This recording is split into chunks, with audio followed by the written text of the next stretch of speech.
Crime alert, डरना नहीं मिटाना है। नमस्कार, मैं सुधा चंद्रन क्राइम अलर्ट के आज के इस एपिसोड में आप सबका स्वागत करती हूँ।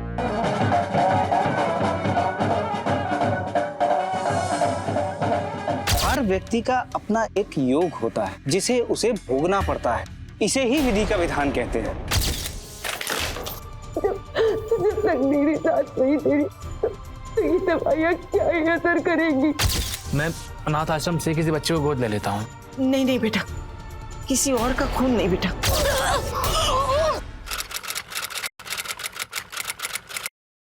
हर इंसान अपनी भावनाओं से बंधा होता है। भावनाओं के बहाव में आकर इंसान क्या क्या कर जाएगा इसका अंदाजा कोई नहीं लगा सकता। जज्बात का जुनून से बहुत करीब रिश्ता होता है और जुनून का जुर्म से। जज्बात, जुनून और जुर्म एक दूसरे से कैसे जुड़े होते हैं, आइए देखते हैं आज के समाज का एक और पहलू।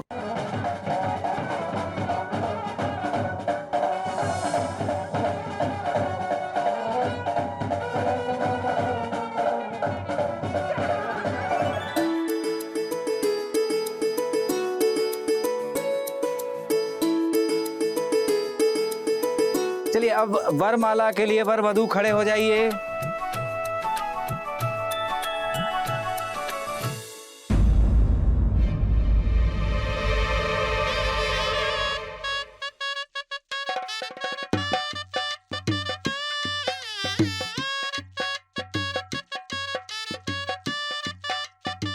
रुक जाओ।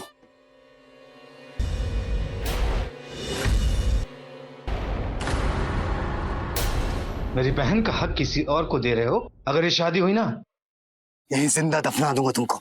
भैया ये क्या कर रहे हो आप? छोड़ो इन्हें, छोड़ो इन्हें। दीदी, तुम्हारे होते हुए दूसरी शादी कैसे कर सकता है? इन्हें ये हक मैंने ही दिया है। दीदी, आप ये क्या कह रही हैं? आपका दिमाग तो ठीक है ना? वही कह रही हूँ जो आपने सुना। मेरे पति की दूसरी शादी कराने का फैसला मेरा है। झूठ बोल रही हैं आप। जरूर इन लोगों ने आपको मजबूर किया होगा। किसी ने कोई मजबूर नहीं किया। ये मेरी खुद की ख्वाहिश है, मेरी खुद की खुशी। मेरे पति के लिए दुल्हन भी मैंने ही पसंद की है। जब मुझे इस शादी से कोई ऐतराज नहीं है तो आपको क्यों ऐतराज हो रहा है? देखिए भैया, ये मेरा खुद का फैसला है, आप इसमें पीछे मत आइए। चले जाइए आप यहाँ से। अभिजीत, मैं खुद ही शादी करना नहीं चाहता हूँ। ये सुमन की मर्जी से ही हो रहा है सब कुछ। तुम्हें तो मैं देख लूंगा।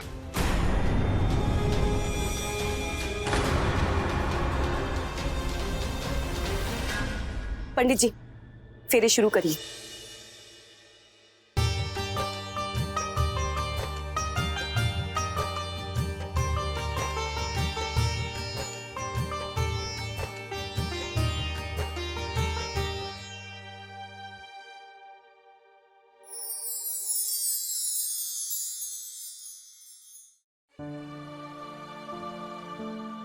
अच्छा,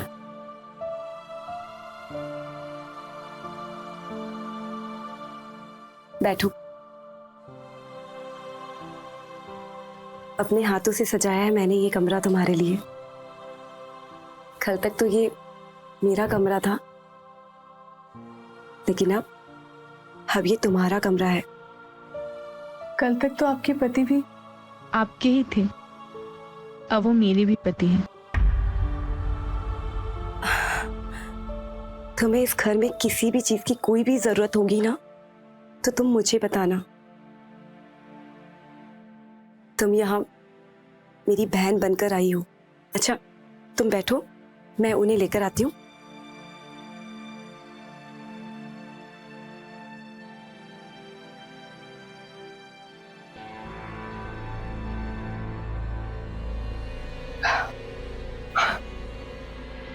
देखो बेटा, बहू के जिद से तुम्हारी शादी तो हो गई, लेकिन रिश्तों को संभालने की जिम्मेदारी तुम्हारी होगी। माँ, मैंने ये शादी सिर्फ सुमन की जिद की वजह से की है। अरे, अब यहाँ क्यों बैठे हैं? अंदर दुल्हन इंतजार कर रही है आपका। चलिए, अरे उठिए ना। अरे मैं बोल रही हूँ, चलिए आप, चलिए मेरी अंदर। बात तो सुनो, मैं चला जाऊंगा। हाँ हाँ, मैं बाद में सुनती हूँ। चलो चलो चलो चलो चलो, आ जाओ। सुमन, अरे आप आइए तो। क्या जिद है सुमन? सुमन, चलिए चलिए।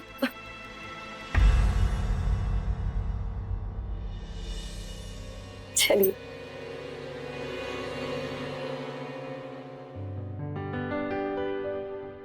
अब यहाँ चुपचाप मत बैठे रहना, बातें करना नई नवेली दुल्हन के साथ। और तुम ख्याल रखना इनका।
ये लो, सुबह की गर्मा गर्म चाय पियो। Thank you. कैसी हो तुम? ठीक हूँ। तुम खुश तो हो ना?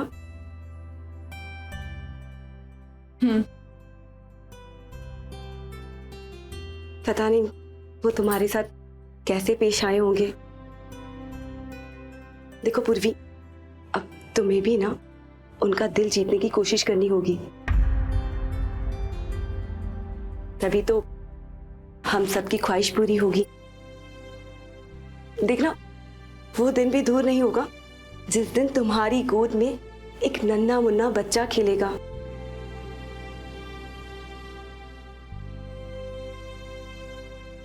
ठीक कहा आपने, शादी दो दिलों का मिलन होता है, पर यह शादी तो एक समझौता है ताकि इस घर को, इस खानदान को एक वारिस मिल सके। लेकिन इसके लिए आपको उनसे खुद भी दूर रहने की कोशिश करनी चाहिए। मेरा मतलब है कि तभी तो वो पूरी तरह से मेरे हो पाएंगे। सही कहा ना मैंने?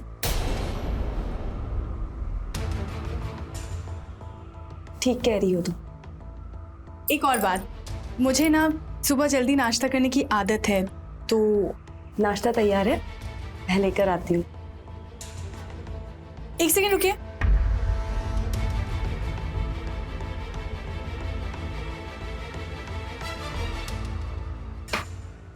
ये आपका सामान अपने कमरे में लेकर जाएंगी तो अच्छा होगा।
आना।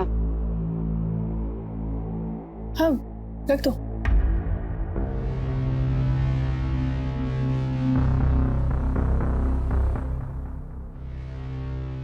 अरे रुको,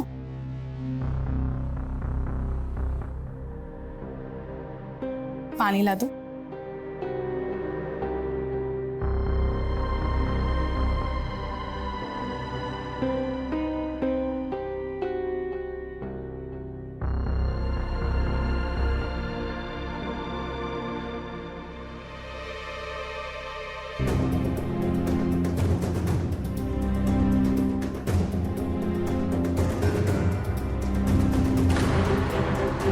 रख दो।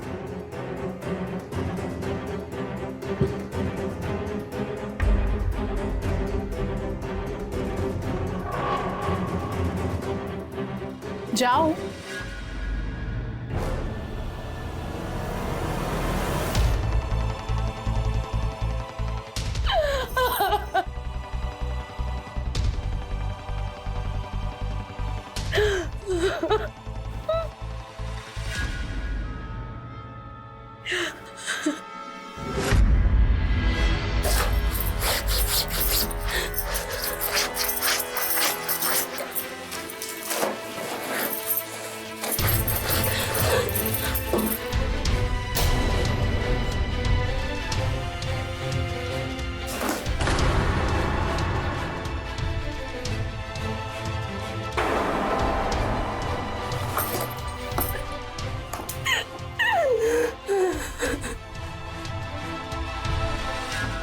आराम से। हाँ? अरे तकलीफ तो होगी ना, कितनी बार समझाया है तुम्हें, कितनी हड़बड़ी सी काम करती हो तुम, हैं? आहिस्ता आहिस्ता। अच्छा अच्छा बैठ, आराम। हाँ बैठ बैठ। अरे पैर ऊपर। अरे रहने दे।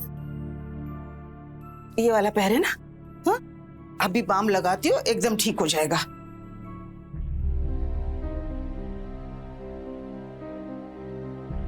क्या है? ठीक है? माँ जी, अरे ये क्या कर रही हैं आप? ठीक हो जाएगा, थोड़ा लगाने दे बेटा। माँ जी, आप मेरे पैरों पे हाथ लगाएंगी? ये क्या कर रही है माँ जी? क्या हुआ बेटा, मैं तेरी माँ जैसी हूँ, करने दे, तकलीफ हो रही है ना तुझे, ठीक हो जाएगा। हा? एक बात कहूँ बहू, मुकेश की दूसरी शादी कराने का जो तुम्हारा फैसला था ना, वो बिल्कुल गलत था। पर माँ जी, मेरे पास और कोई रास्ता भी तो नहीं था। और ये जो दूसरी बहू है ना, ये तो बस सजते सवरती रहती है हमेशा। अरे घर की जिम्मेदारी भी तो उठानी चाहिए कि नहीं उसे? हाँ? अच्छा, तो माँ जी से सेवा करवाई जा रही है, सही है। नई बहू का तो किसी को ख्याल ही नहीं है। अरे नहीं, वो मेरे पैर में थोड़ी मोच आ गई थी तो माँ जी। मैंने आपसे चाय बनाने के लिए कहा था, पर आपके पैरों में तो मोच आ गई। अब मेरे लिए चाय कौन बनाएगा? जाओ, जाकर चाय बना के लाओ। मैं लेकर आता। कहाँ जा रही हो? बैठो। तुम्हें अगर इतना ही चाय पीने का शौक है ना, तो खुद जाकर बना लो। और याद रखना, अभी भी इस घर की बड़ी बहू है, नौकरानी नहीं है ये। तो मैं भी यहाँ पे नौकरानी बनने नहीं आई हूँ। वैसे रिश्ते की बात करने के लिए आप नहीं आई थी, बल्कि ये आई थी, और मैंने उसी वक्त कह दिया था कि मैं यहाँ पे नौकरानी बनकर नहीं आना चाहती हूँ। अपने घर का काम करने से कौन नौकरानी बन जाता है? मुझे घर का काम करना अच्छा नहीं लगता है, पूछ लीजिए, मैंने इनसे कह दिया था। बहू ने तुम्हें इस घर में लाकर अपना फर्ज पूरा किया है, अब तुम्हारा भी तो कुछ फर्ज बनता है ना इस घर के प्रति। हाँ, ये अकेली कब तक सब करते रहेगी? ये इस घर के लिए और कुछ तो कर नहीं सकती है, तो कम से कम घर का काम ही कर ले। और वैसे भी इसने ही मुझसे कहा था कि ये घर का सारा काम अच्छे से कर लेती हैं।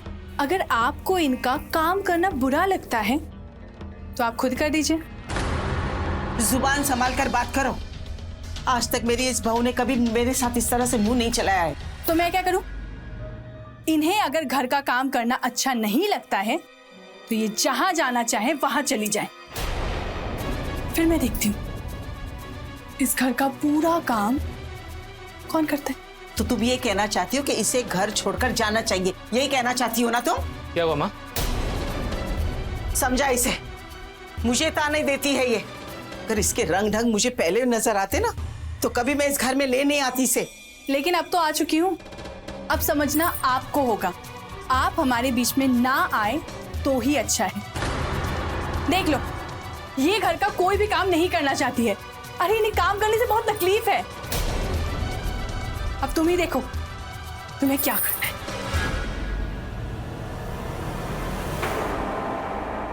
देखे इसके तेवर। अरे इसने कभी मुझसे इस तरह से बात नहीं की। माँ, अब सुमन पूर्वी को किन शर्तों पे शादी के लिए मना के लेके आई है, ये दोनों जाने। हम तो इन दोनों के बीच में कुछ बोल ही नहीं सकते हैं।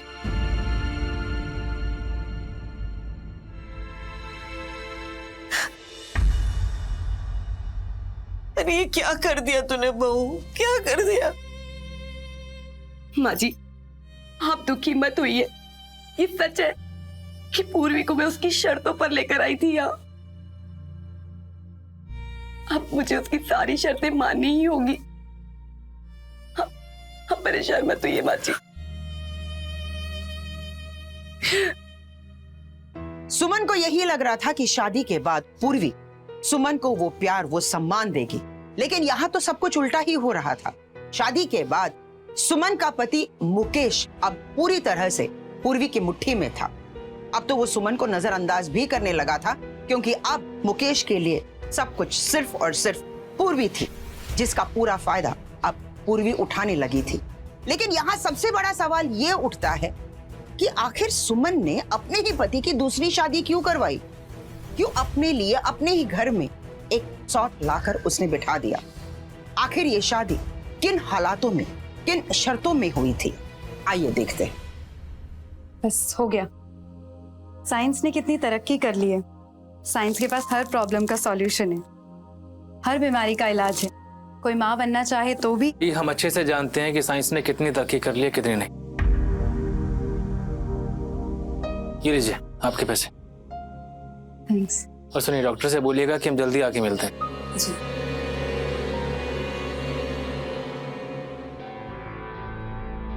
ये दवाई और ये इंजेक्शन आखिर कब तक? आप माँ जी को बता क्यों नहीं देते कि यूट्रस में फैट की वजह से मुझे प्रॉब्लम है माँ बनने में? इतनी जल्दी माँ नहीं बन सकती मैं। क्यों बताऊं उन्हें? ताकि वो भी तुम्हारी तरह रोती रहे? सुमन, मैं तुम्हें भी बताना नहीं चाहता था, लेकिन तुमने अपनी कसम देके मजबूर कर दिया मुझे। डॉक्टर ने कहा है ना कि यूं ही दवाई लेते रहो, फैट कम हो जाने। 1.5 साल से ये दवाई और ये इंजेक्शन ले रही हूँ, पर इनका कोई फायदा नहीं हो रहा। सुनिए ना, माँ जी कह रही थी कि वो किसी पंडित को जानती है, उनको वो मेरी कुंडली दिखाएंगी, तो कल हम उनके पास जाएंगे। तो हम चले जाए ना उनके पास। सुमन, मेरे मना करने से ना तो तुम मानने वाली और ना ही माँ मानने वाली है। जो करना है करो तुम।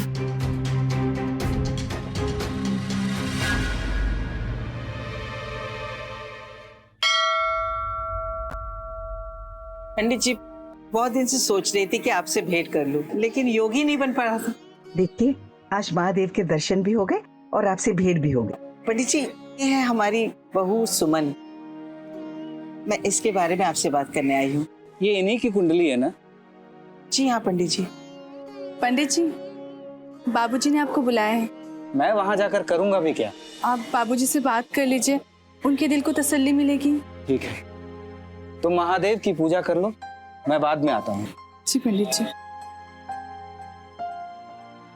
मेरी बहू है ना, पिछले 1.5 साल से इसका इलाज चल रहा है, लेकिन अभी तक संतान की कोई प्राप्ति नहीं हुई। इसी विषय में मैं आपसे बात करने आई हूँ पंडित जी, आप कुछ उपाय बताइए। देखिए, ये कुंभ लग्न की कुंडली है। आमतौर पर इस कुंडली में 5वें स्थान पर संतान प्राप्ति का योग होता है, लेकिन बहुत बड़ी अड़चन है। पंडित जी, ये आप क्या कह रहे हैं पंडित जी? वही जो कुंडली में लिखा है। देखिए, हर व्यक्ति का अपना एक योग होता है, जिसे उसे भोगना पड़ता है। इसे ही विधि का विधान कहते हैं। लेकिन पंडित जी, कोई तो उपाय होगा ना? उपाय तो है, परंतु वो कितना कारगर साबित होगा ये मैं कह नहीं सकता। देखिए, मैं आपको किसी भी तरह की किसी भी दुविधा में नहीं डालना चाहता। आगे ईश्वर की मर्जी है। ये आप इनकी कुंडली रखिए, मैं चलता हूँ, मुझे इनके घर जाना है। उपाय मैं आपको 1-2 दिन में बताता हूँ।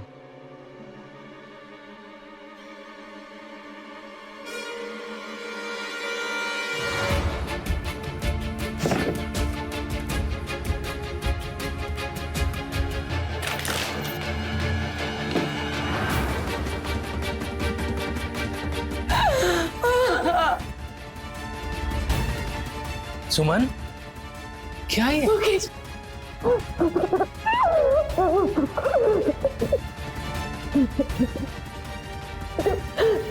मेरी साथ नहीं तेरी, तो ये दवाइयाँ क्या असर करेंगी? देखो सुमन, बैठो तुम। सुमन, तुम अपने दिमाग पे बोझ मत लो। हम सरोगेसी से भी तो माँ बाप बन सकते हैं ना।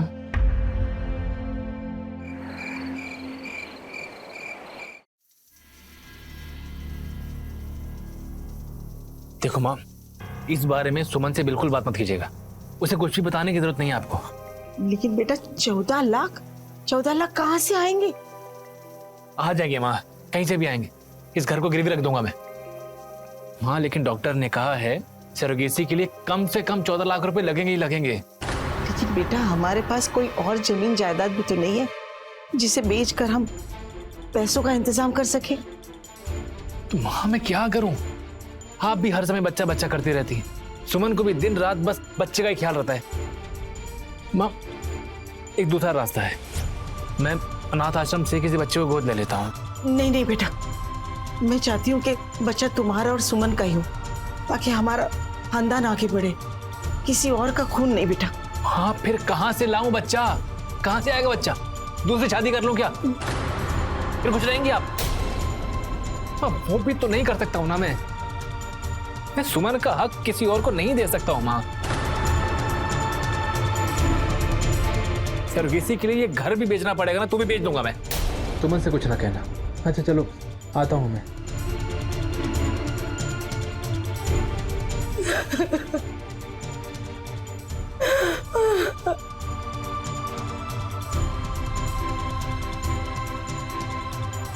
किसी और का खून नहीं बेटा। हाँ, फिर कहाँ से लाऊं बच्चा? कहाँ से आएगा बच्चा? दूसरी शादी कर लूं क्या? आप बाबूजी से बात कर लीजिए, उनके दिल को तसल्ली मिलेगी। तो महादेव की पूजा कर लो, मैं बाद में आता हूँ। जी पंडित जी। सबके अपने अपने दुख हैं। पिता को लकवा मार गया है, जवान बेटी घर पे बैठी, दहेज दे नहीं सकते। वो कह रहे हैं किसी भी तरह से इसका कहीं भी ब्याह करवा दो। अब मैं कहां से ढूंढ के लाऊं इनके लिए योग्य वर? कैसे समझाऊं उस बीमार आदमी को?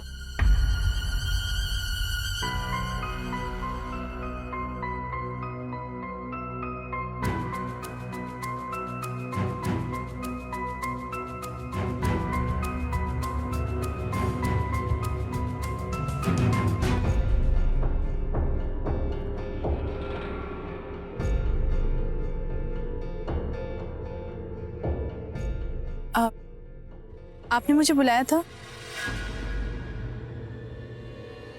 हाँ। किस लिए बुलाया आपने मुझे? क्या तुम ऐसे इंसान की पत्नी बनोगी जो पहले से शादीशुदा है? क्या बकवास कर रही हैं आप? उसकी पत्नी का क्या होगा और कहाँ है वो? उसकी पत्नी मैं हूँ। मैं ही अपने पति के लिए दुल्हन ढूंढ रही हूँ।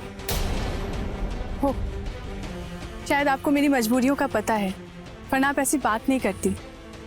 शायद आपको अपने घर के लिए नौकरानी चाहिए। ऐसा बिल्कुल भी नहीं है।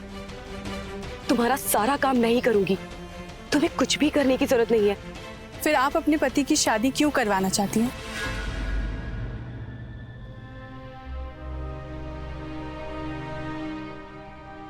दरअसल मैं मां नहीं बन सकती और मैं चाहती हूं कि मेरे पति का वंश आगे बढ़े। इसीलिए मैं अपने पति की दूसरी शादी करवाना चाहती हूँ। देखो, तुम ज्यादा मत सोचो। तुम्हारे घर की स्थिति के बारे में मैं जानती हूँ। ये सब कर कर तुम अपने पिता का बोझ हल्का कर पाओगी। मैं अपने पिता का बोझ खत्म करने के लिए कुछ भी करने के लिए तैयार हूँ। मैं बाबूजी को मना लूंगी। सच?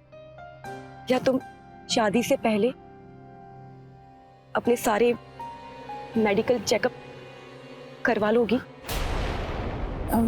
ठीक है, कोई एतराज नहीं है मुझे, पर मेरा एक सवाल है। क्या आपके पति इसके लिए तैयार हैं? सुमन, पागल हो गई हो तुम? दिमाग खराब हो गया तुम्हारा? देखो, तुम्हारी ये बकवास बिल्कुल नहीं मानूंगा मैं। हरगिज़ नहीं। 3 दिन से हर रोज ये करने जा रही थी तुम वहां पर। अरे क्या हो रहा है? हाँ, क्यों डांट रहा है, क्यों चिल्ला रहा है इतना? हाँ, समझाओ अपनी बहू को। ये मेरी दूसरी शादी करवाना चाहती है। लड़की देखी आ गई है, रिश्ते की बात भी कर ली है इसने। अरे बेटा, क्या हो गया तुमको? क्या कह रही हो बहू? तो और कोई रास्ता भी तो नहीं है ना माँ जी? हाँ भी बताइए, पूछिए इनसे डॉक्टर ने क्या कहा है। मेरे यूट्रस में फैट जमा हो जाने की वजह से मुझे माँ बनने में तकलीफ है। और माँ जी, पिछले 1.5 साल से मैं इंजेक्शन और दवाइयां लेती जा रही हूँ और इनका कोई असर नहीं हो रहा। हाँ भी बताइए माँ जी, पंडित जी ने भी कहा था ना कि मुझे मां बनने में तकलीफ है, तो मैं इस खानदान को वीरान कैसे हो जाने दूं? बहू होने के नाते मेरी जिम्मेदारी है माँ जी, और मैं बस वही जिम्मेदारी निभा रही हूँ। मैं तुम्हारी बकवास के सामने झुकने वाला हरगिज नहीं हूँ। ठीक है, तो मैं भी आपकी कसम खाती हूँ, मैं भी पानी और खाना सब कुछ छोड़ दूंगी। जब तक अगर आपने हाँ नहीं किया, अब चाहे मेरी जान ही क्यों ना चली जाए। अरे बहू मेरी बात सुनो, ये क्या पागलपन है? हाँ, ये पागल हो गई है।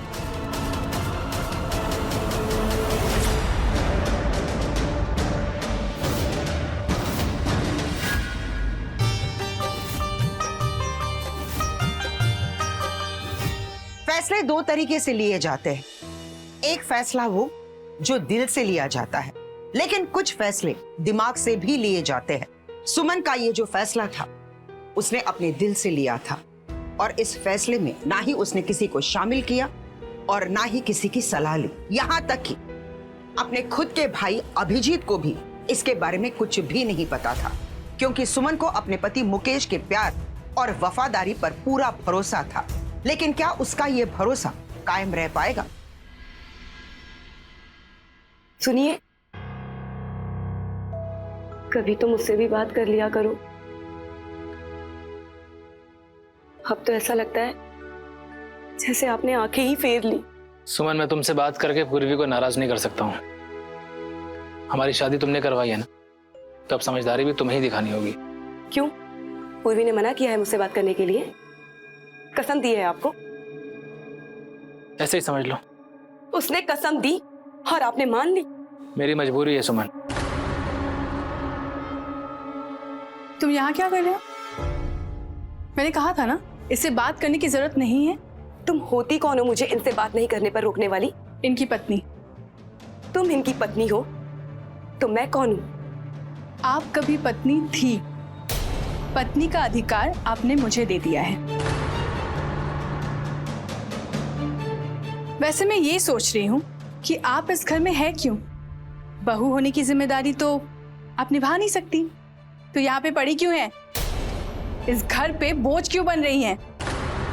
हाँ, बोझ बन रही हैं आप, और मैं ये बोझ नहीं उठा सकती। सुमन! मुकेश!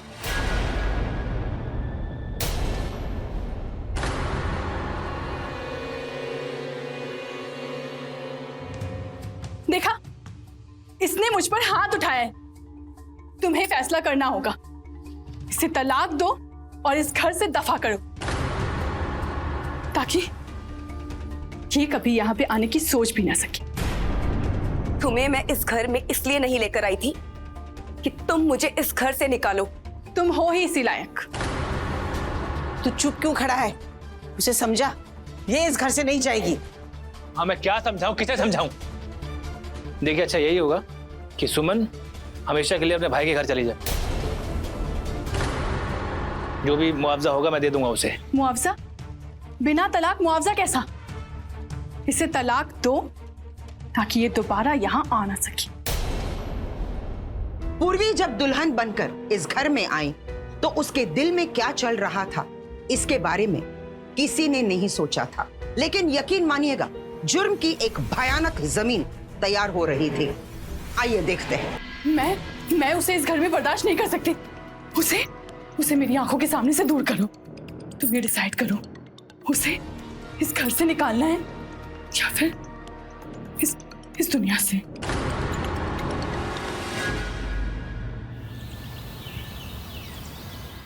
माँ, हम दोनों बाहर जा रहे हैं, शाम तक लौटेंगे। प्लीज सुमन से बोल के मेरा कमरा साफ करवा देना।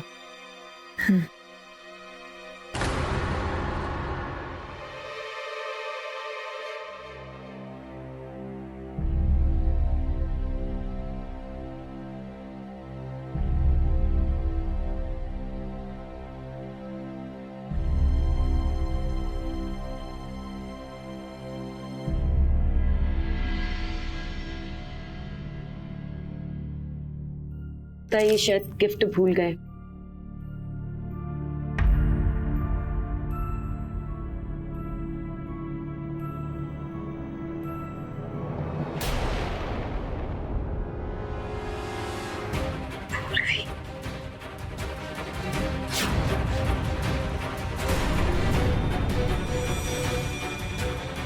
क्या बात है बहू, किसकी एल्बम है ये?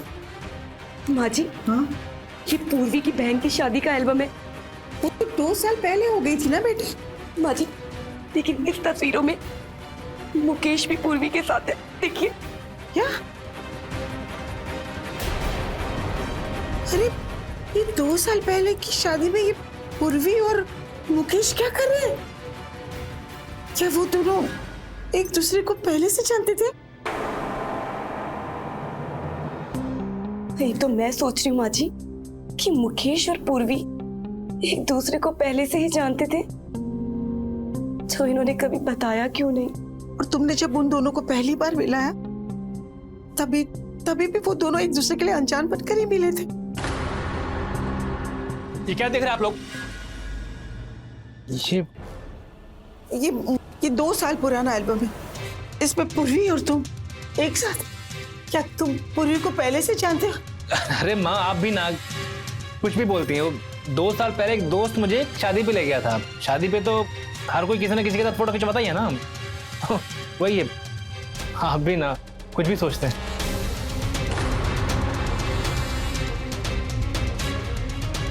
ये गिफ्ट भूल गया था मैं। चलता हूँ। हाँ,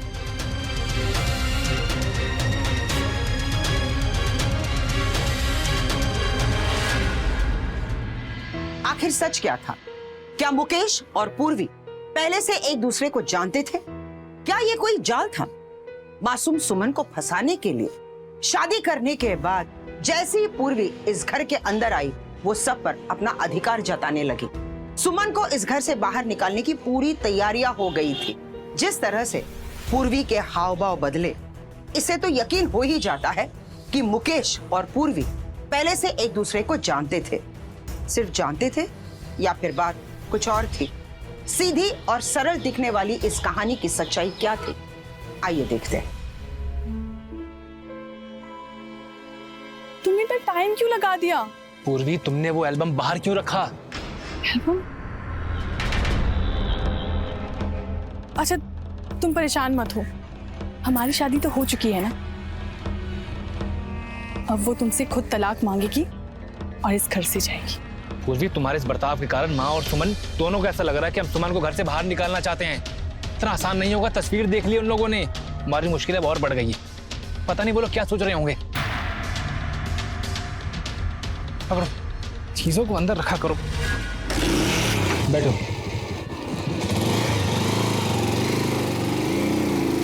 दाम्पत्य जीवन में तो सुख ही सुख लिखा है आपकी। वाह, ये आप लोग मुझे इस तरह घूर क्यों रहे हैं? तुमसे सच उगलवाने के लिए आए हैं। हमने अपनी बहन की कुंडली दूसरे जोशी को दिखा दी। अब पुलिस को बुलाऊं या अपने आदमियों को बुलाऊं? तब सच बोलोगे? हाँ? कौन सा सच? कौन सा सच? वही सच जो तुमने मेरी कुंडली देखकर झूठ बोला था कि मेरी कुंडली में दोष है। इसीलिए बोला था ना तुमने वो झूठ कि तुम्हें उन दोनों की शादी करवानी थी। बोलोगे सच या बताऊं मैं? देखो, मुझे माफ कर दो। मुझसे बहुत बड़ी गलती हो गई है। दरअसल मुकेश ने मुझे कहा था कि तुम्हारी बहन की कुंडली में कोई दोष दिखा दो, जो कि उसकी कुंडली में है ही नहीं। मुकेश ने मुझे इस काम के लिए 5,000 रुपए दिए थे। दरअसल वो और पूर्वी पिछले 2 साल से एक दूसरे से प्यार करते। वो चाहते थे कि उनकी शादी हो जाए। मैंने बस उनकी मदद की। तुम्हारे जैसे लालची लोग अपनी विद्या को कलंकित कर लेते हैं। कहीं वो डॉक्टर की रिपोर्ट भी तो फर्जी नहीं है?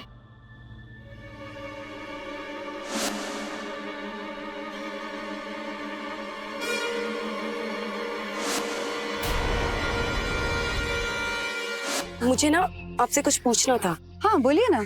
आप जो मुझे दवा और इंजेक्शन दे रहे थे, उनका असर नहीं हो रहा है मुझे। मैम, ऐसे कैसे आप कह सकती हैं कि असर नहीं हो रहा है? पिछले 1.5 साल से हर 3 महीने पे आप वो इंजेक्शन ले रही हैं ताकि आप माँ ना बन सकें।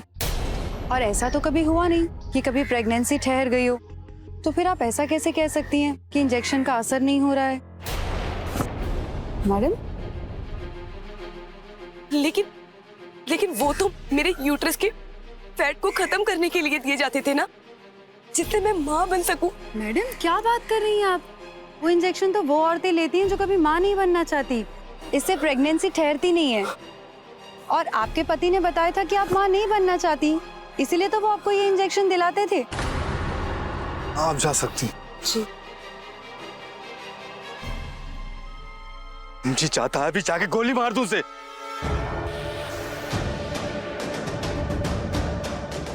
नहीं, अब तुम कुछ नहीं करोगे। जो भी करूंगी ना वो मैं करूंगी। ये बात याद रखना सुमन, उस घर की पहली बहू तुम हो।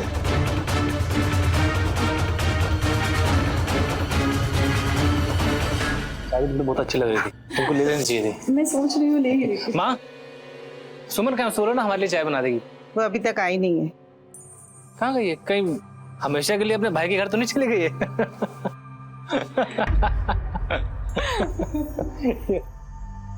इतना बड़ा धोखा, इतनी बड़ी चाल,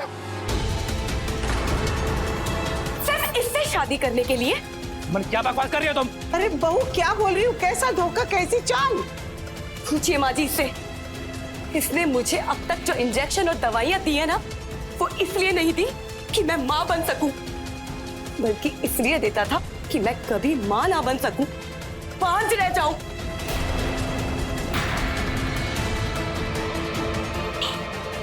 क्या? अगर मैं माँ बन जाती तो ये मुझसे छुटकारा नहीं पा सकता था।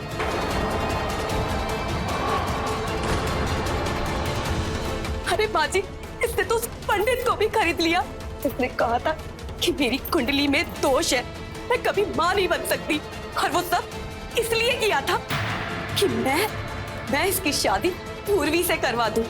इन दोनों का 2 साल से संबंध था। मैं ही बेवकूफ थी जो इनके इस जाल में फंस गई और अपने पति की शादी करवाकर अपने ही घर में सौतन लेकर आ गई। अब जब तुम्हें सब कुछ पता चल ही गया है तो तलाक लो और दफा हो जाओ यहाँ से। फिर अपने भाई के घर जाके जितने आंसू बहाने ना उतने आंसू बहाने। खबरदार, इसे कुछ भी कहा तो ये घर छोड़कर हरगिज नहीं जाएगी, समझी तुम? जाना तो अब इससे होगा माँ जी। अगर मैं इसे अपने घर ला सकती हूँ ना, तो इसी घर से इसे धक्का देकर निकाल सकती हूँ। तुम चुप रहो, बहुत हो गया। मैंने वकील से बात कर ली है। जिस शादी पर ये इतना इतरा रही है ना, उस शादी का कोई भी महत्व नहीं है। कानून दूसरी शादी नहीं मानता। तुम्हारी पहली पत्नी मैं थी, मैं हूं, और ये अधिकार मेरे पास ही है। मुकेश, दरवाजा खोलना बेटा।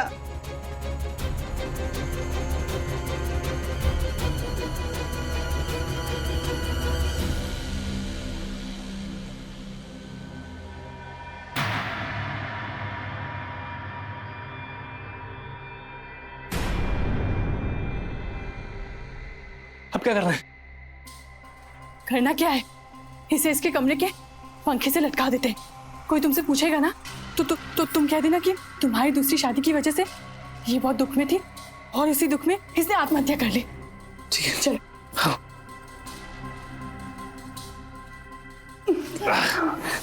चलो। अब कौन आया? जल्दी करो, मैं देखता हूँ। जल्दी करो, बंद करो।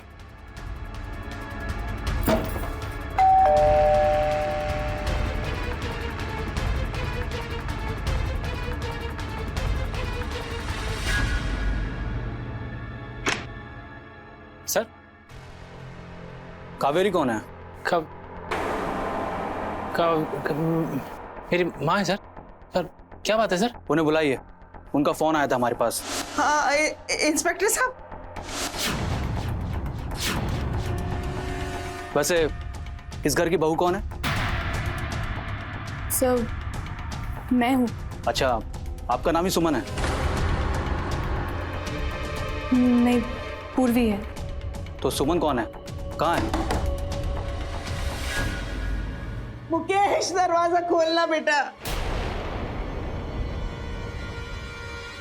पिछड़िया। सर सर, दरवाजा खोलो। अरे इंस्पेक्टर साहब, मेरी सुमन कहाँ है? मेरी बेटी कहाँ है? सुमन बता। अरे बताओ क्या किया तुमने उसके साथ? कहाँ है सुमन?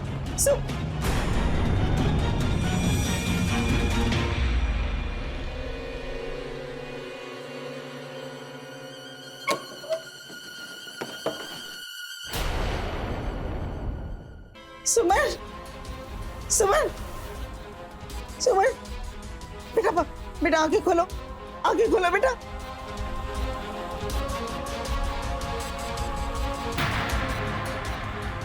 सारिया मर चुकी है।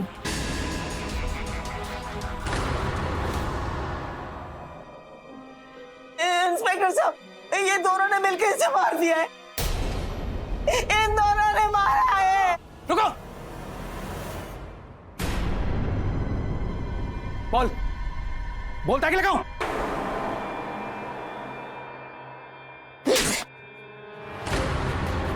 बता क्यों मारा मेरे सुमन को, बता। क्या? हाँ, इन दोनों ने मिलकर तुम्हारी बहन को मार दिया।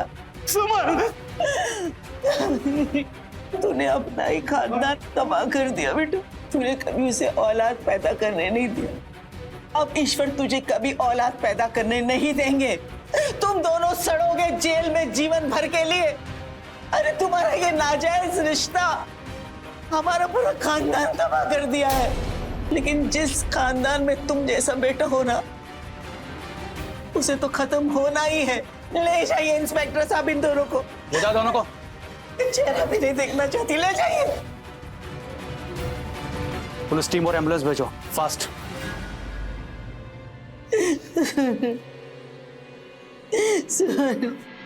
किसी के विश्वास के साथ खेलकर, किसी के जज्बातों के साथ खेलकर कोई भी इंसान एक खुशहाल जिंदगी नहीं जी सकता। पति पत्नी का रिश्ता विश्वास पर आधारित होता है, लेकिन सुमन अपनी आंखें मूंद कर अपने पति मुकेश पर विश्वास कर रही थी। लेकिन क्या मुकेश इस विश्वास के लायक था? बिल्कुल नहीं। अपने पति की दूसरी शादी करवा के सुमन ने जो त्याग किया, उस त्याग के बदले उसे जो सिला मिला, उसके बारे में हम कभी सोच भी नहीं सकते हैं। एक शातिर था तो दूसरी मासूम। किसी को भी इतनी मासूम नहीं होनी चाहिए या फिर इतना भी शातिर नहीं होना चाहिए कि अपने नाजायज रिश्तों की वजह से अपने ही परिवार की बर्बादी की वजह वो बन जाए। देर सवेर ये नाजायज रिश्ते इंसान को जुर्म की ओर ले जाता है और ये जुर्म इंसान को आखिरकार जेल में। इसी के साथ मैं सुधा चंदन आपसे विदा लेती हूँ। फिर मिलेंगे एक नए एपिसोड में एक नई कहानी के साथ। देखते रहिए क्राइम अलर्ट। डरना नहीं, मिटाना है। जय हिंद।